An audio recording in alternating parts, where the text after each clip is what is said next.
Quick test of my new Spindle. Just covered it up to my Trex 500 helicopter, 6-cell battery. It's a 25C, so it can pull quite a few amps. Although this is running, not cutting anything, so it won't be pulling anything at all, probably 2 or 3 amps at most, I guess. Also going to run it on the radio, on the transmitter. So, excuse the poor quality, but it's done on my iPhone.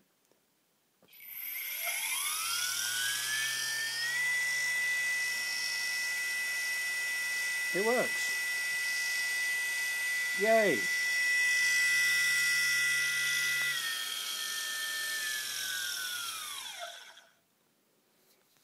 There we are. It works.